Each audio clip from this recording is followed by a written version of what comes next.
Okay, so I'm so happy you're here. And can you please just start by telling us more about yourself and a bit about the organization and why and how did you start it? Okay. Thank you. Thank you guys for having me today. So my name is Habso Mohamud, and I was born in the refugee camp in Kenya, and I grew up here in Minnesota.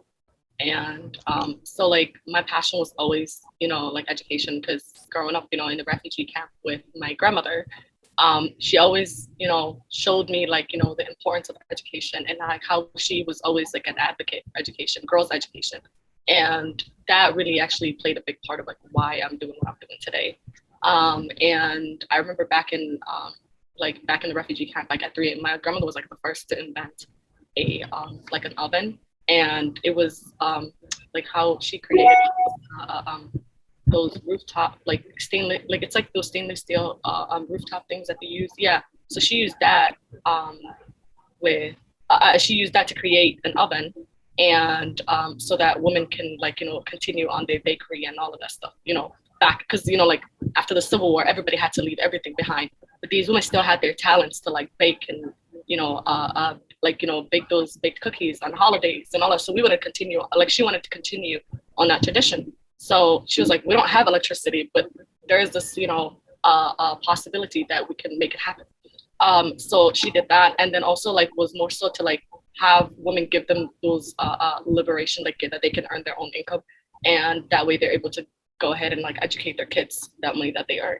So education was like always like the foundation of everything, that like part of like my upbringing and everything. So and then I went back to Africa in 2014, and I've seen like so many young girls and young boys that are going into these journeys, like embarking into these dangerous journeys, coming into what was it through the Mediterranean Sea, that they would go into like either America or in Europe, and like 2 of my cousins like were a part of it. Luckily, they didn't die, but not many of them make it. So many of them can lose their lives, and they're doing that just so they can get an opportunity to come to a developed country, and they can use their degrees, or they can use that, or they can start getting an education or something to do with their lives, so that they're able to give back to their communities.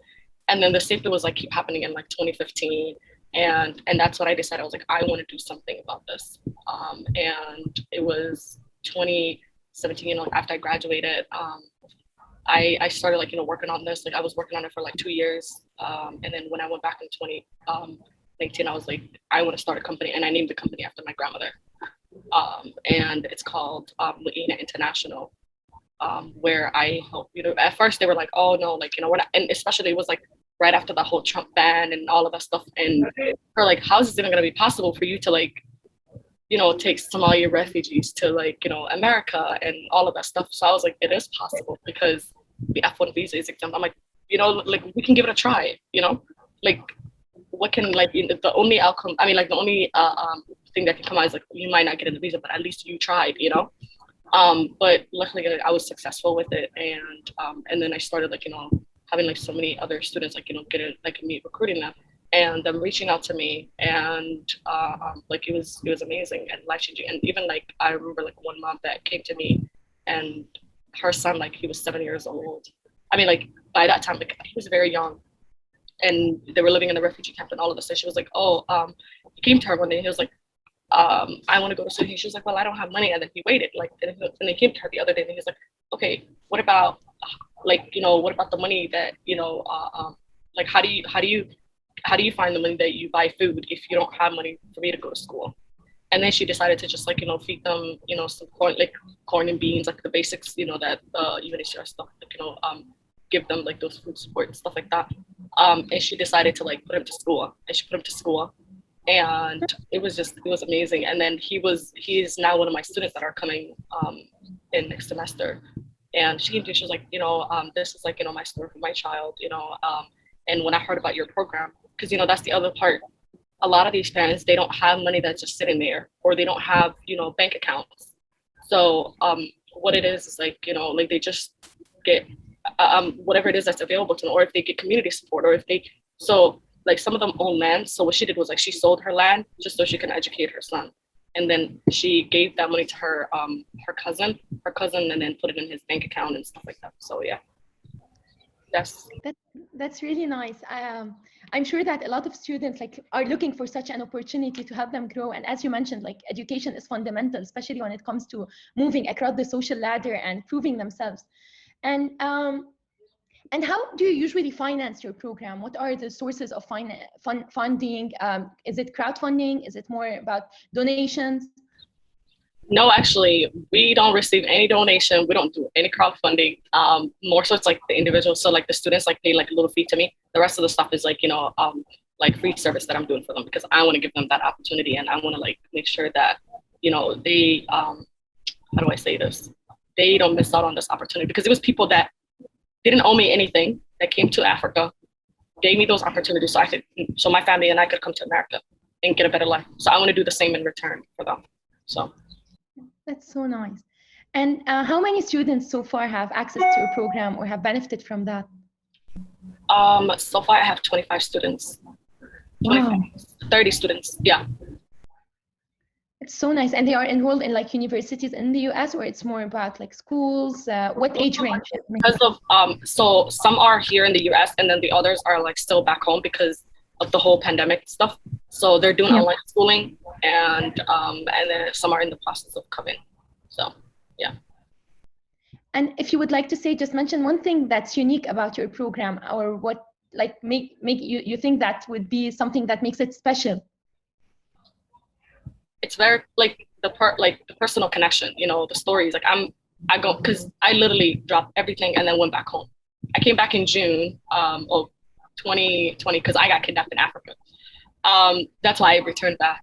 But I literally dropped everything and then I went back home so that I can have that person and explain it to parents and explain it to like the student sponsors, because a lot of them it's like so hard to believe, mm-hmm. like, oh, this is actually happening. And not only that, but also like the fact that they're most of them, when they come to me, it's like they're bringing their boy child, like the guy rather than the girls, So that's the other thing that I also like make it, I'm like, hey, listen, how many daughters do you have? Because I'm like very firm on that. I was like, no. If you have 2 daughters and you got 1 son, you can't just bring the one. I mean, like if you have 2 sons, for example, and you have 1 daughter, they bring the 2 sons and then they leave the daughter behind, right? So what I tell them is, it has to be equal. If you're gonna use my service, I want equal opportunity for all of your kids. I'm like the same. I might look at it this way. I'm a girl, right? I'm helping your son. The same thing. Your daughter can give back to her community. She could be the next, Elhan. She could be the next, me, or like so many other incredible, amazing women around the world that they can be like, so that they're able to like, when they have these opportunities, they're able to give back to their communities and impact nations, basically. So that's what I would say. That's like so unique, that personal connection, and the fact that they can call me at 3 a.m. Not looking at the time like I'm sleeping. That's so very inspirational. And what do you think, like speaking about challenges, what are other forms of challenge? Like how, I know that gender inclusivity can be challenging, especially when it comes to these communities. Like I know here with the Syrian refugees, they usually prefer that there's a patriarchal domination, like in the mentality, and kind of like how would we just send our daughters to a school or even send them abroad? So what are other types of challenges that you're facing, and how are you being able to cope with that or find a solution for it? The challenge was at first was like the trusting part, like they have to be able to trust you, you got to build that relationship, and relationship is like something that's like very big on my community. When they trust you, like you don't need marketing. You don't need to worry about somebody doing the market or you doing the, like I have not done any of that. Like even like, I don't even have like a website like that's just dedicated to my company. Everything is like word of mouth in like, the community that I work with. So they literally like if this person trusts you, they're just gonna go and make referrals to like before you know it, it's like you have the entire community like supporting you. So I mean, and that's like the biggest part, like relationship, and that was like very challenging at first because like I had to like go back and build that relationship and that connection with families and their students, I mean their children, and then the other hard part is like the financial piece. So many of them like don't have, like the parents alone don't have access to a lot of funds. They might have like, 10 grand, or they might have like, 5 grand, but they have like family members that can support them when they hear about these opportunities, right? That want to sponsor the students.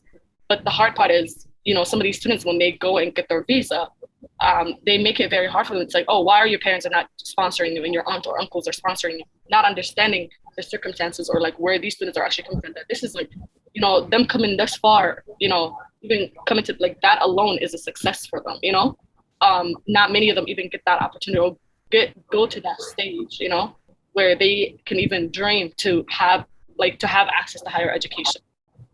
So the most challenging piece is that one, like the funding. The funding is like a huge, and documentation. It's very, and especially like in Kenya, and then like the fact that some of them have like Somali passport. Like, luckily, like universities are accepting that. But I'm thinking like when they go to their visa appointment, it's challenging. They look at their Somali passport, it's not something that would be recognized. I mean, like they don't say it, but that plays another factor of why they don't get their. Yeah, and what if someone like they were not able to afford it financially, or even they didn't have any family member to help them? What would you do in such a case? I reach out to like community members if they're willing to sponsor, and I tell them like the student is like very. I talk to this, and that's why I said like it really goes back to like being personal and having that relationship with either the student or the parents. And when I know like the vision and the passion that the student has, like I try my very best to really connect them to resources and people that are willing to like sponsor their education. So that was like that itself was like a little bit challenging because even the sponsors are like, oh well, like how do we know like how do we know if they're gonna have an actual, because if we give them our bank statement, because like these are like bank statements that you gotta get, like okay, if we give them our bank statements and all of this, how do we know if they're gonna get their actual visa, or if so. And then I have to like do a lot, like explain, like I have to explain it to them, like, oh, this is like that's another educational piece that I have to like educate the sponsors as well. So yeah. So, yeah, I mean, at the end of the day, I look at it as like, it's God's calling for me, to change the lives of these people and these students. It's worth the hassle and all of that. It's definitely worth it.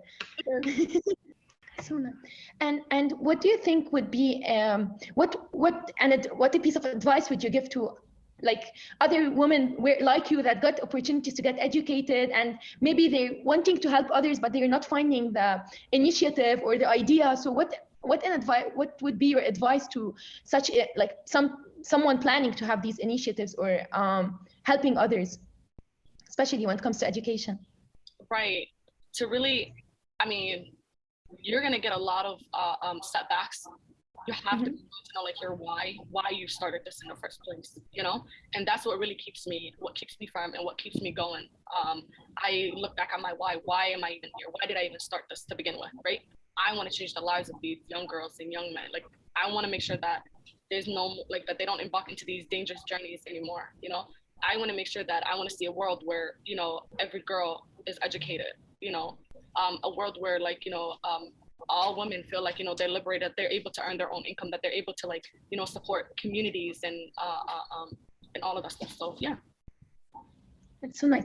And going back to the students that are benefiting from that, or that they are reaching out for you. So is there any criteria or specific requirements, or I don't want to say requirements, but it's more like, do you search for specific profiles for the student that usually you help or you support? No, and that's the thing. That's why I said I don't do any marketing, right? So they'll reach out to me. So when they reach out, I ask them like, this is the requirement. So they send me their documents. I look at it, if I feel like, this is what the university would accept, like, the grading, because they have to have C and above. They have to have, like their passport and then the bank statement, all of that. If it's aligned, and I'm like, all right, we can proceed, right? But if usually, I mean, the grade is like not even an issue, because all of them, like most of them that came to me have above C, like are very, very hard to, yeah. And mind you, like it's so hard to have above C in like Kenya system, Kenya system education, it's like very hard. So when a student has like A or B or C, they're A and B, it's like the top, like you were the top of your class. for that year. But so like those are like I just go based off of like the university's criteria and what they expect from the student in order for them to like get admitted into the university. And when I see that they are they have what it takes to like meet those admission requirement, then we go ahead and proceed the process. Yeah, that makes sense. And are you like, how are you communicating with the universities in the US or in like this whenever students want to just apply, and how do you facilitate the process? Okay, so the applying, like I help them with it. Like I help them from like the application process to like the visa to like when they even come into the US. I go to the orientation with them. I make sure they get their housing right. Like I don't just send them away and be like, oh, you're here now, you're in America, bye bye. But there's more to like my services that we offer in our company is like, okay, we want to make sure that this is not something that's like temporary, like that kids when they feel like, okay, you know what, I don't feel like I have like even a sense of belonging here, I want to go back home. Like I want to make sure that they don't feel homesick, that they feel like, what, they come into community where they feel that their education is being supported, that they have the same community that they live, right? And that's what I did. Like I connected them to like community resources. Some of them like get stipend from like some of the community members, like, and they do like volunteers, like because they're very smart. Some of the students that are coming from Kenya and like smart, like they're good at math and science. Like STEM is like that's like something that's like they're big on. So like them doing just like community tutoring, like for students and stuff like that, and they just earn like a little stipend that can help support them, or like like even like restaurants, that they're, if they like some of the people that are working at it, they're like, oh, we're willing to give them like free lunch or like dinner, they can come whenever. So just like the little things that might not mean like a big thing to others, like it means a lot to them. So yeah, so I do my very best to like connect them to like every resource that's out there, so that they have that sense of that they be like, okay, you know what, I'm gonna recommend my cousin, my friend, and they too actually have done that. Like they were some of the students that, I mean, like the students that I have right now are like the ones that are sending me referral and like recommendations. So yeah. Yeah, being an international student myself, I feel like it's difficult to live abroad, not in your country, and especially with the financing. Even if you're coming like from a refugee camp or from a impoverished like a poor background, it's just so challenging. And I wanted to ask you like about that, and you just answered that. How are they being able to finance themselves and provide themselves with like the basic necessities other than the tuition fee? You have the livelihood, the like food, shelter. So it comes with many challenges, especially also with the legal documents. So it's not easy to just remove them from their own comfort zone and just go to a totally new country. So I can assume how challenging this can be. And you told me 25 students. That's amazing. And the thing is, one of the students, like actually two of them actually bought a car. Like one of them got like community support. Yeah.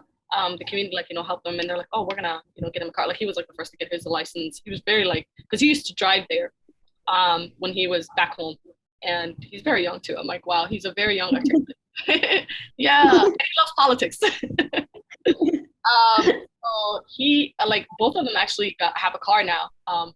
And when I see them, I'm like, oh my god, wow, like this is amazing, And like the one that used to drive back home, like he would drive somebody else's car, and then he would just get a little stipend from them. Like he would like probably like drive the whole entire day, and then might only earn like $2. So he was like, I never thought I could like own my own car, and like just I feel so liberated. I feel so independent.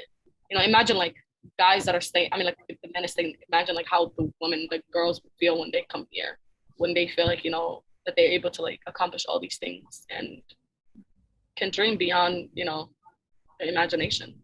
So exactly, it's a totally different world. You just get to see others, see what's happening around. And what are your future plans? Like, how do you think? How are you planning to to improve or to just expand your work scope? So I want to expand in terms of like having like offices in like different areas of Somalia. And I mean, like the refugee camps are closing down in Kenya. So that was my hope, to have offices in those areas. But now I don't know what the future holds in that. But if everything goes well, like hopefully like I would want to have like an office in like, both the refugee camps in Kenya. And I already have one in like Nairobi. and where I have like 2 girls that work there for me, like from the refugee camp, and I give them like their monthly stipend, and they're doing like some of the recruitment, and like people that have questions like before they like come to me, like they can just go directly to them because I train them and all of that. So it's amazing, and it's like they didn't have, because 2 of them actually had a degree. I mean, like one of them had a degree, and she couldn't find a job, so that's why I'm like, I want you to work with me, because she didn't want to come to America just yet. She was, I want to like first get myself established and all of that stuff, work on getting a sponsor. And then the other one doesn't have like the documentation, like I said, that, but she had sponsors and everything.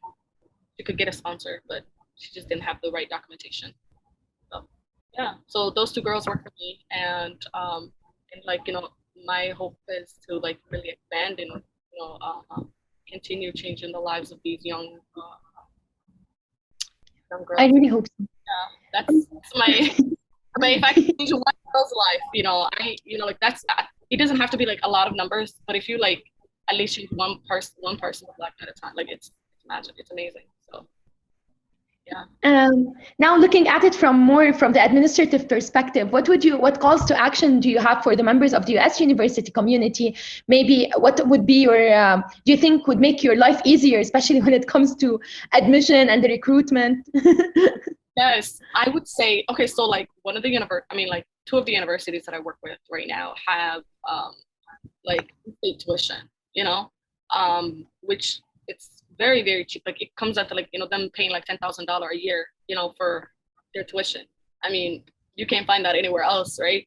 But like giving students those to like, have like, them getting access to like, having access to like financial support, like in terms of like not even just, okay, if they get their, let's say they have somebody that's like sponsoring them with their education and all of that stuff, right? Like just them having like a work study opportunity, like working in the school area just to earn like a little living, that can be something. Some piece would be like not being too strict, especially like the ones that want to like pursue, because it's easy. A lot of the universities are like very like, except they want incoming freshmen and all of that stuff. But like when it comes to like graduate students, it's very hard and very like they demand a lot, And mind you, I'm like, yeah, like some of these students might not come from like the same system, like the system in Africa, like the K-12 education. Like let's say somebody that wants to like pursue like a K-12 higher, like K-12 education in here. I mean, like the language and like the terms that you're using here, it's like totally different from like, what they are used to back home, right? And when they're doing the interviews, because they go based on the interviews, right?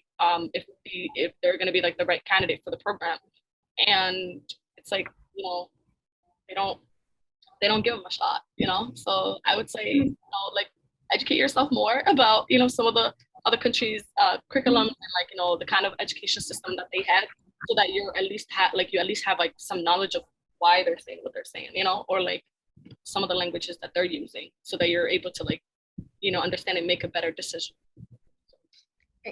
That's yeah, I couldn't agree more. Actually, when it comes to even sometimes with the documentation and the legal requirements, it gets so tricky, since some countries don't have the same taxation system, doesn't have the same like with the legal documents, for example, when it comes to I don't know, the parents' income, and yeah, I think that's very essential to just have a more flexible mindset, I would say, just to understand from where these students are coming from and their background. It's not, maybe they didn't have the privilege that usually some students within the Western countries would have. So yeah, I totally agree.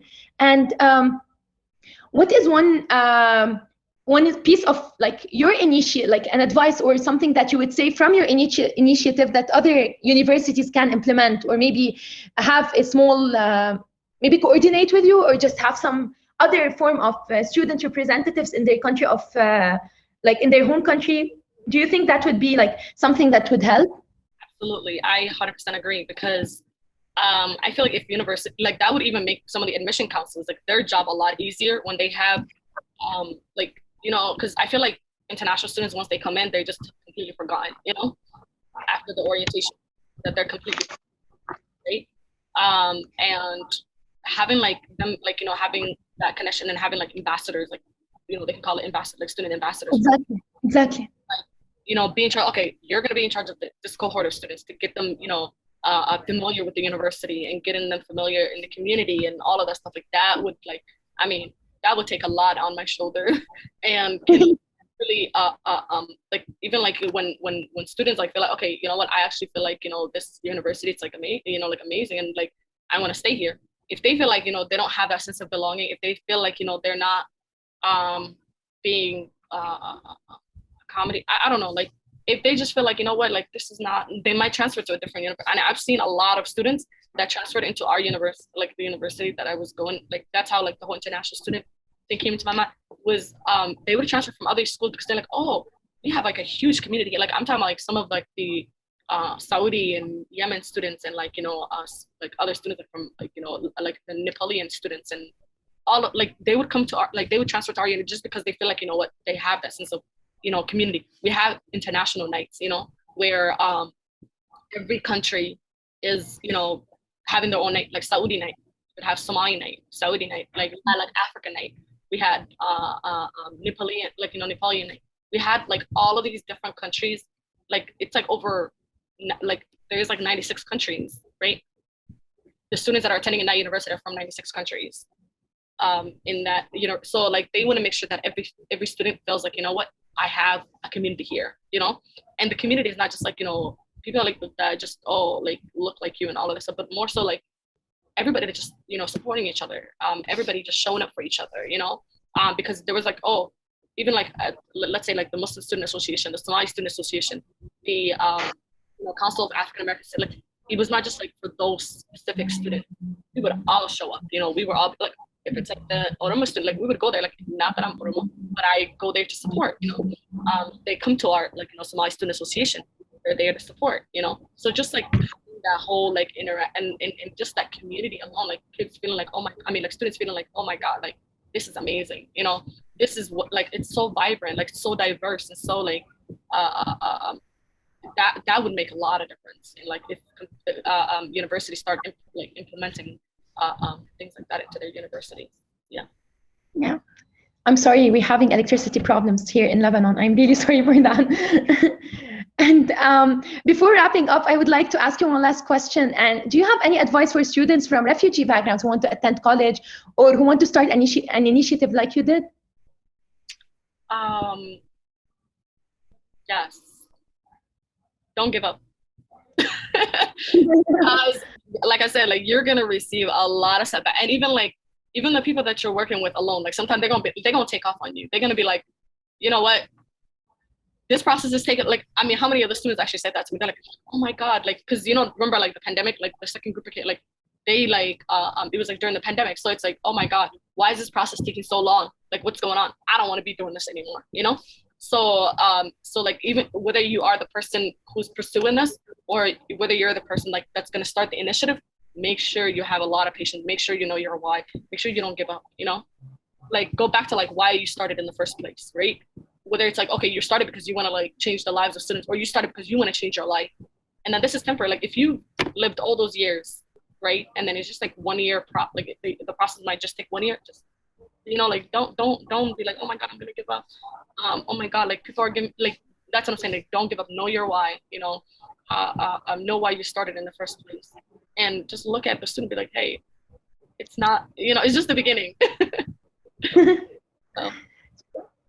Thank you so much, Habso. You're such an inspiration. I can't say that enough. I would keep on repeating it, like really. And now when I got to know you more and through your initiative and your work, it's just like it grows my, like I feel like I'm very happy and enthusiastic to see like such like young women like you that are doing such an impact on society and helping others. I'm sure that a lot of students in Somalia and Kenya, like especially young women, are looking up to you right now.